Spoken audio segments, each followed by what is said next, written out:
स्वागत है आपका हमारी एक और नई वीडियो में। और ये है पीसी बिल्ड, जिसके बारे में हम काफ़ी टाइम से कह रहे थे। तो फाइनली इसमें हमने पीसी बिल्ड कर दिया, और जिसको देख के आप शायद सीख सकते हैं काफ़ी ज़्यादा चीज़ें कि कैसे अपने पीसी को खुद बिल्ड करना है। हाँ, बहुत सारे सेक्शन मिसिंग है इसमें सिखाने वाला, लेकिन फिर भी ओवरऑल आपको एक रफ आइडिया लग जाएगा कि कैसे आपको अपने पीसी को बिल्ड करना है। तो चलिए शुरू करते हैं ये बिल्ड। तो अब ये रहा मदरबोर्ड जिसमें हम लगाएंगे अपने प्रोसेसर को। तो ये रहा प्रोसेसर जिसको हम लगाने वाले इस मदरबोर्ड के ऊपर, जिसके लिए हमें प्रोसेसर के किनारों को मैच करना पड़ेगा। मतलब प्रोसेसर का ये वाला किनारा जहाँ ट्रायंगल बना होगा, उसको इस मदरबोर्ड के एक्सट्रीम लेफ्ट साइड में लगाना पड़ेगा। मतलब लेफ्ट साइड से नीचे की तरफ होना चाहिए वो किनारा जहाँ ट्रायंगल बना हुआ है। और फिर इसको ऊपर की तरफ से बंद करना है। जहाँ से लिड को बंद करते हुए ऊपर की एक काले रंग की प्लास्टिक निकल जाएगी, जिसको आप वैसे भी निकाल सकते हैं, लेकिन ऐसे निकालने में थोड़ा कूल लगता है। मतलब थोड़ा काफ़ी तक सेटिस्फाइड लगता है कि आपका प्रोसेसर मदरबोर्ड में लग चुका है। तो अब आगे हम इसमें लगाएंगे कूलर, जिसके लिए हम इस्तेमाल कर रहे हैं स्टॉक कूलर, जो कि इस प्रोसेसर के साथ आया था। कूलर मतलब फ़ैन होता है। तो इसमें हम हीट पेस्ट का इस्तेमाल नहीं करने वाले, क्योंकि पंखे के पीछे नीचे की तरफ हीट पेस्ट पहले से लगा हुआ था। हमें उंगलियों का इस्तेमाल भी करना पड़ेगा, जहाँ उंगलियों से हमें दबा के से पीछे की तरफ ले जाना है। जहाँ पीछे आप देख सकते हैं कि ये सारे किनारे मदरबोर्ड में सही से लग चुके हैं, जहाँ आपको पेज की ज़रूरत भी नहीं पड़ेगी, इतना कस चुका होगा। तो पहले कनेक्ट करते हैं इसकी वायर को मदरबोर्ड में, जो कि कनेक्ट होगी इसके यहाँ पर। और हमेशा ये वाली केबल यही कनेक्ट होती है। मतलब कोई सा मदरबोर्ड आप इस्तेमाल करो, उसमें हमेशा ऊपर की तरफ ही आपको पोर्ट मिलने वाले हैं। तो इसको हम अरेंज कर देते हैं सही से इसके आसपास, जहाँ ये केबल काफ़ी सुंदर लगती है, एकदम ब्रेडेड, नायलॉन ब्रेडेड, और काफ़ी हद तक काफ़ी सुंदर। तो ये पंखा हमारा लग चुका है, जिसको हमने घुमा के भी देख लिया। और अब आगे बारी है इसमें एसएसडी इंस्टॉल करने की, जो यहाँ लगेगी। जिसको लगाने से पहले हमें खोलने पड़ेंगे कुछ पेज, क्योंकि यहाँ पर इसके अंदर मिलती है आपको कवर एसएसडी ढकने के लिए, जिसको आप इस्तेमाल करके एसएसडी ढक सकते हैं। तो खोल लेते हैं कुछ पेज, और उसके बाद यहाँ पर हमें लगानी है एसएसडी। तो अभी हम यूज़ कर रहे हैं एक्सपीजी की एसएसडी, जो लगेगी इस जगह पर, जिसको फिक्स करने के लिए आपको आगे के दो किनारे उस छोटी जगह पर, जहाँ पे आपको एग्जैक्ट गैप दिख रहा होगा, वहाँ लगाना पड़ेगा। जो आप काफ़ी आसानी से समझ सकते हैं, और इसको खुद भी ट्राई कर सकते हैं, जो एक अच्छी एक्टिविटी हो सकती है आपके लिए। तो इसको इस तरह से लगाना है इसके अंदर, और ये आपकी एस लग जाएगी। जहाँ हम यूज़ कर रहे हैं एक्सपीजी की एसएसडी, तो इसके साथ मिलता है हमें कवर, जो कवर हमें साथ में मिला मदरबोर्ड के भी। तो अब देखते हैं मदरबोर्ड का कवर कैसा लगता है इसके ऊपर। और पहले देखते हैं कौन सा सही लगेगा इसके ऊपर। क्या हम इसमें दो लगा सकेंगे? चश्मे को चश्मे वाली फीलिंग आ रही है इसको देखकर। तो बेसिकली हम लगा लेते हैं जो बड़ा लग रहा है, और वो है मदरबोर्ड वाला। मतलब वो अच्छा लग रहा है, मतलब अपना मदरबोर्ड बुरा मान जाएगा, या फिर लुक नहीं आएगी वो वाली। पर खैर दिखता भी कहाँ है ये। तो हम लगा सकते हैं फ़िलहाल के लिए, मतलब यूज़ करने वाले हैं फ़िलहाल के लिए मदरबोर्ड के साथ मिलने वाले इस कवर को, जिस पे लगा हुआ है बहुत सारा रबड़ पैड, जो आपकी हीटिंग को भी कंट्रोल कर सकता है, और काफ़ी हद तक एक कवर प्रोटेक्शन देता है आपके एसएसडी को, जो दिखने में भी काफ़ी कूल लगती है। और कोई ढूंढ भी नहीं पाएगा आपके मदरबोर्ड या सिस्टम में एसएसडी कहाँ लगी हुई है। तो कर लेते हैं इस जगह फिक्स हम इस कवर को। तो अब कसने कुछ पेच, और सिर्फ पेच कसने से दोनों चीज़ें स्टेबल हो जाएंगी, और ऐसे हिलेंगी नहीं जैसे अभी हिल रही है। तो ऐसे हाथ से पकड़कर आपको इसको कसना पड़ेगा, ताकि ये एकदम फिक्स हो जाए इस जगह पर, और आपको दोबारा कोई दिक्कत ना दे। तो एक एसएसडी हमारी इंस्टॉल हो चुकी है, और फिलहाल के लिए हम एक एसएसडी लगा रहे हैं, लेकिन इस मदरबोर्ड में आप दो दो एसएसडी लगा सकते हैं बड़े आराम से। यस, तो दूसरा पेज लगेगा ऊपर की तरफ, क्योंकि यहाँ दो पेज थे, और ये फिक्स हो गया हमारा एसएसडी इसके अंदर। अब लगाते हैं इसमें रैम को, जिसके लिए हमें 4 स्लॉट मिले, और हमने यूज़ की यहाँ पर 8 GB की रैम। तो ये लगा रैम नंबर 1। वैसे ये रैम काफ़ी सुंदर लग रही है देखने में ना, पर ये 8 GB नहीं है, जहाँ पे एक थोड़ी सी कमी है इस सेटअप को और खूबसूरत दिखाने में, जो हम गलती से नहीं कर पाए, जिसके बारे में हम वीडियो के लास्ट में बात करेंगे। तो अब सेकंड रैम भी यहीं लगेगी।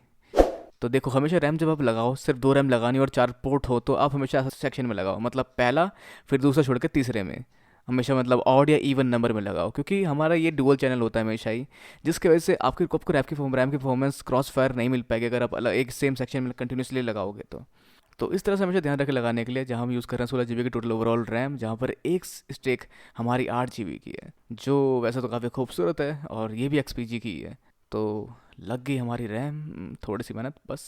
थोड़ा ध्यान रखें कि आपको रैम लगाते टाइम काफ़ी ध्यान से लगाना है, वरना आपकी रैम चटक गई तो नुकसान हो सकता है मदरबोर्ड को भी और रैम को भी। और अब आगे लगने जा रहा है अगला कोई नया कंपोनेंट, देखते हैं क्या होता है। पर पहले देखते हैं खूबसूरती रैम की और पूरे मदरबोर्ड की, जिसको आप अभी फ़िलहाल से महसूस कर सकते हैं। तो आगे ये रहा वो कैबिनेट, जिसका इस्तेमाल हम करने वाले हैं इस बिल्ड में।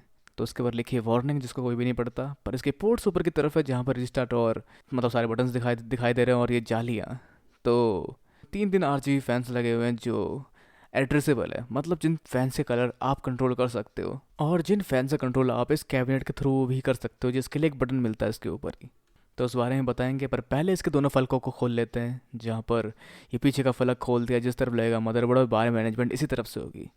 तो आगे देखिए कांच वाला सेक्शन, जिस कांच के इस पैनल को भी हम खोल सकते हैं। मतलब ये काफ़ी अच्छी बात है, जहाँ पर हम इसको खोल के इसके अंदर के अंजर पंजर भी देख के एंजॉय कर सकते हैं उस व्यू का। तो बेसिकली यहाँ पर ये रहा वो हिस्सा जिससे आपको ये गेट सा मिलता है, जिसको आप खोल बंद कर सकते हो। और ओवरऑल इस गेट को भी खोल सकते हैं इस किनारे में लगे इस हिंजों से, जहाँ हिंज ये अटके हुए हैं। मतलब पूरा पीछे भी हो सकता है, पर पहले हम इसको खोलेंगे क्योंकि ज़रूरत पड़ेगी हमें सिस्टम बिल्ड करते टाइम किसी भी तरह के डिस्टर्बेंस से आज़ादी। तो उसके लिए हमें इसको भी खोलना पड़ेगा।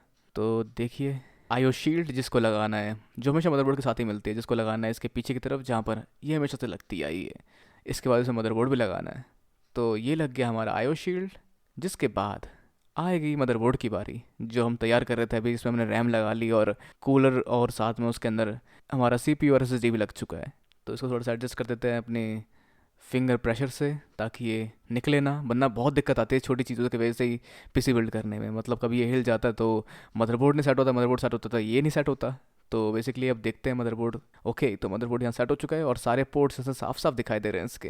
तो काफ़ी कूल सेटअप है ये, क्योंकि यहाँ पर इस 12 जनरेशन के मदरबोर्ड के अंदर आपको PS2 कीबोर्ड और माउस का सिस्टम भी मिल जाता है। उसका भी इस्तेमाल कर सकते हैं आप अगर कभी चाहें तो। मतलब ठीक है, एक्सेसिबिलिटी दे दी इन लोगों ने, और जो बहुत बढ़िया बात है।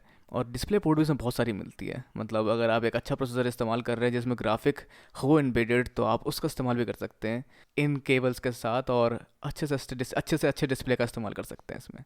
तो ये रहे कुछ पोर्ट जिनके पेज को हम कस देते हैं।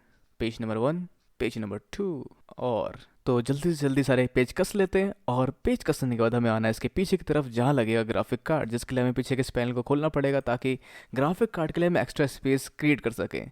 तो नाप के कि इस हिस्से से इस हिस्से में लगेगा हमारा ग्राफिक कार्ड। हमने खोल लिया ये हिस्सा। तो उसे खोलने के लिए पहले आपको ऊपर वाला हिस्सा खोलना पड़ता है हमेशा, और फिर नीचे वाली चीज़ें जो लोहे की बनी होती है स्लाइड हो जाती है, जो जालियाँ बाहर निकल जाती है, और यहाँ पर जगह बन जाती है ग्राफिक कार्ड की। जो फल के अगर हटी हो और वहाँ पर ग्राफिक कार्ड ना लगा हो, तो चूहे भी यहीं से घुसते हैं। तो ध्यान रखें सब चीज़ों का भी। तो पहले निकाल लेते हैं फलकों को बाहर, और ग्राफिक कार्ड के लगने की जगह क्लियर कर लेते हैं। तो फिलहाल अपने जोड़ तोड़ गणित से हमने देखा कि ये ग्राफिक कार्ड इस जगह फिक्स होने को लग रहा है। तो इस फलक को हमें निकालना है। तो बिल्कुल हम दो फलक ही निकाल रहे हैं यहाँ पर, क्योंकि एक फलक वाला ग्राफिक कार्ड ये नहीं है, क्योंकि यहाँ पे हम यूज़ कर रहे हैं 3060 RTX 3060, जो एक पावरफुल ग्राफिक कार्ड है, जिसके लिए कम से कम 2 पोर्ट चाहिए होंगे, क्योंकि इसकी चौड़ाई थोड़ी ज़्यादा बनाई हुई कंपनी ने इसके पावर कंजम्पशन को देखते हुए। तो ये लग गया हमारा ग्राफिक कार्ड, जिसमें बहुत सारे पोर्ट है, पर इसमें हमने फ़िलहाल के लिए अभी निकाला है कवर इसके HDMI पोर्ट का। तो इसके अलावा इसमें 3-4 पोर्ट्स और मिलते हैं। मतलब ओवरऑल इसमें 4 पोर्ट मिलेंगे आपको, जहाँ 3 पोर्ट अभी भी कवर है इसके। तो पहले ये देखिए, इस तरह से इसमें ग्राफिक कार्ड लगाना पड़ेगा, जिसके लिए आपको पोर्ट से पोर्ट को मैच करके थोड़ा एडजस्ट करना पड़ेगा, जो थोड़ा ट्रिकी होता है और थोड़ा मुश्किल होता है, क्योंकि अगर हल्का सा आगे पीछे हो तो नहीं लगता ये, क्योंकि इसमें आईओ शील्ड वाला गैप भी होता है। ये रैम की तरह नहीं होती कि इसमें डायरेक्ट लगा दिया आपने। इसमें थोड़ा फ़र्क पड़ता है। आगे के स्पोर्ट्स है जहाँ पर कि आईओ शील्ड वगैरह लगनी है। मतलब जहाँ से हमने वो फल के निकाले, जिस जगह इसके पोर्ट बाहर निकलेंगे, उस चीज़ को भी देख के चलना पड़ता है। तो थोड़ी मशक्क़त और थोड़े से टैलेंट के बाद हमने ग्राफिक कार्ड लगा दिया। तो अब कसने इसके पेज जहाँ पे ये लग चुका है, और इस तरह से इसके पेज को कस देते हैं, और ये हो चुका हमारा फिक्स। तो अब इसके बाद हम निहार सकते हैं अपने सिस्टम की इस खूबसूरती को। तो पीछे 2 एंटीना दिए हुए थे मदरबोर्ड के साथ, जिसको हमें इसमें फिक्स करना है, क्योंकि इसमें आपको मिलता है ब्लूटूथ और वाईफाई इनबेडेड मदरबोर्ड के अंदर ही। तो ये 2 एंटीना हमारे लग चुके हैं। तो अब देखो, क्योंकि कैबिनेट के अंदर लग चुका है हमारा मदरबोर्ड, तो कैबिनेट की तारें भी जोड़ेंगे मदरबोर्ड से, जो जोड़ने के बाद हमें इसके बारे में मैनेजमेंट करना और सारी तारें पीछे की तरफ से लाना, ताकि देखने में ये ऐसा लगे कि हमने कोई वायर लगाया ही नहीं सिस्टम में, और ये पूरा सिस्टम वायरलेस है। तो इसको लगाने के बाद हमें इसे करना है सेटअप अपना पावर सप्लाई, जिसमें आपको केबल लगाने से पहले देखनी पड़ेगी कि कौन से केबल के ऊपर क्या लिखा है और कैसे किस केबल को लगाना है, ताकि ये अच्छी तरह से काम करे। तो यहाँ पे देखिए कुछ 2 केबल 3 केबल का सेक्शन छोटा हुआ है ग्राफिक कार्ड के लिए भी। तो इसमें आप जितनी केबल इस्तेमाल करना चाहे उतनी केबल लगाए अपने पावर सप्लाई में, और जिसका इस्तेमाल नहीं करना उसको ना भी लगाए। जैसे हमारे मदरबोर्ड में 2 CPU की पावर की केबल थी, तो हमने 2 CPU के लिए पावर की केबल लगाई इस PCO में, और उसका तो जोड़ा मदरबोर्ड से। और ग्राफिक कार्ड के लिए भी केबल थी, जिसको हमने इनमें से एक पोर्ट में लगाया, इसमें ग्राफिक कार्ड लिखा हुआ था। तो इन सब ताम झामों के बाद और बड़े ध्यान से इसको कस देना है इस कैबिनेट के अंदर, और फिर केबल्स को पीछे से लाना है मदरबोर्ड की ओर, ताकि कम से कम वायर यहाँ हुआ उलझी हुई दिखे, और एक अच्छे कैबिनेट का भरपूर इस्तेमाल कर सके वायर मैनेजमेंट को लेकर, और आप एक सुंदर सा पीसी बिल्ड कर सकें।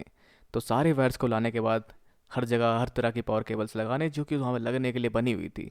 तो ये रही ग्राफिक कार्ड की केबल जिसको हमें ग्राफिक कार्ड में लगाना ताकि ग्राफिक कार्ड को पावर मिले और ये भी घूम सके अपने पंखों के साथ और हमें भी अच्छे अच्छे विजुअल दे सके और तगड़ी तगड़ी गेमिंग करा सके। तो एसएसडी के अलावा इसमें लगाने वाले हैं 2 टीबी की एचडीडी, जिसको हमें लगाना पड़ेगा इसके सेक्शन में जहाँ पे एचडीडी लगाने की जगह मिलती है, जिसको बहुत सारे लोग लेके कंफ्यूज रहते हैं। तो बेसिकली ये मिलेगी इस सेक्शन में, जिसके लिए आपको इसको पूरा खोल के बाहर निकालना पड़ेगा और फिर इसमें एचडीडी लगाकर इसको अंदर डाल के दोबारा पैक करना पड़ेगा, जो इतना ही सिंपल है जिसको आप हमारे साथ स्टेप बाय स्टेप कॉपी करके भी पूरा कर सकते हैं। तो अपने एचडीडी को पावर देने के बाद उसको अंदर सेट करने के बाद हमें इसके सारे वायर को मैनेज करने और सारे वायर मैनेज करने के बाद सिस्टम एकदम बनकर तैयार है। तो उसके कांच और बैक पैनल को लगा लेते हैं और ये देखिए एक खूबसूरत सा सिस्टम आपके सामने। तो अब आपने देख लिया हमारे इस पीसी बिल्ड को और इस पूरी पीसी को, जो कि कुछ ऐसा लग रहा है जिसके अंदर काफ़ी कमाल के विजुअल आप देख पा रहे होंगे हमारे गेम प्ले के साथ और बहुत सारी चीज़ों के साथ। तो बहुत सारी चीज़ें आप फॉलो कर सकते हैं हमारे साथ जुड़कर, और अलग अलग गेमिंग चैनल भी है जिसमें आप शायद पार्टिसिपेट कर सकते हैं हमारे गेमिंग्स को देखने के लिए अगर आप चाहें तो। बट एनीवेज ये था ओवरऑल पीसी बिल्ड। लेकिन कमी जिसके बारे में 2 वीडियो से बात कर रहा हूँ वो क्या थी, जो हमने गलतियाँ की वो गलतियाँ क्या थी। तो गलती नंबर 1 थी कि हमने इसमें नॉर्मल स्टॉक कूलर इस्तेमाल किया, जो वैसे सर्दी के टाइम के लिए काफ़ी बढ़िया था, लेकिन जैसे जैसे अभी गर्मी आ रही है उस समय दिक्कत देगा, जिसके लिए आपको इसमें लिक्विड कूलर या बड़े वाले पंखे लगा सकते हैं जिसमें कॉपर पाइप्स वगैरह लगी होती है और वो काफ़ी ज़्यादा हीट आपकी एब्जॉर्ब करके बाहर निकाल सकता है। तो एक गलती तो ये थी, लेकिन दूसरी गलती यहाँ थी रैम को लेकर, जो हम गलती से 16 जीबी की जगह 8 जीबी की 2 स्टिक लिया है, जो एक कम्युनिकेशन गैप था हम और हमारे डिस्ट्रीब्यूटर के बीच में, जो कि हमने सोचा अगले दिन करेक्ट कर लेंगे। लेकिन फिर 8 जीबी रैम भी काफ़ी होती है, 16 जीबी रैम जो 2 स्टिक लग रही है 8 की, वो भी एक अच्छी परफॉर्मेंस दे रही है, ज़्यादा कोई लैग मतलब कोई भी लैग खैर दिखा नहीं। तो ये डिसीजन इतना बुरा नहीं था, लेकिन ये छोटी छोटी गलतियाँ हैं जो आप ना दोहराएं तो बहुत सही है, क्योंकि इन गलतियों से आपको लॉन्ग टर्म में काफ़ी नुकसान होता है, क्योंकि ये चीज़ें बहुत समय तक नहीं बदली जाती है, क्योंकि या तो काम रुक जाएगा हमारा या फिर बहुत सारी चीज़ें जो हम छोड़ना नहीं चाहते पीसी के साथ, क्योंकि थोड़ा भी टाइम क्यों दे इसे खोल कर इसमें रैम लगाने को लेकर। वैसे हम तो लगा सकते हैं क्योंकि हमारा काम इस चीज़ से रिलेटेड है, पर एक नॉर्मल यूज़र के लिए ये चीज़ हर बार नहीं हो सकती। और वैसे एक कमी और रही इसके अंदर, जो थी इसकी एसएसडी। मतलब अगर आप एक गेमिंग पीसी बिल्ड कर रहे हैं तो आपके लिए बहुत ज़रूरी है अच्छी खासी स्टोरेज, जिसमें गेम आप इंस्टॉल कर सके और बिना लैग के खेल सके। वैसे एचडीडी भी इतनी लैग नहीं करेगी अगर आप इसमें इंस्टॉल करोगे, पर एसएसडी की बात ही अलग होती है। तो गलती ये थी कि हमने 512 जीबी की एसएसडी ली, जहाँ में 1 टीबी या कम से कम 2 टीबी तक जाना चाहिए था, जो मुझे लगता है कि हमने गलती की। तो इस छोटी सी चीज़ को आप ज़रूर ध्यान रखें और इन छोटी छोटी चीज़ों से आप एक कमाल का पीसी बिल्ड कर सकते हैं और आप भी इंजॉय कर सकते हैं एक गेमिंग पीसी का मज़ा। तो ये था हमारा पीसी बिल्ड, और इस तरह के और बिल्ड भी आने वाले इन फ्यूचर। तब तक के लिए चैनल को सब्सक्राइब करें, हमारे साथ जुड़े रहें, और तब तक के लिए मिलते हैं आप लोगों से अगली वीडियो में। Good bye and have a nice day.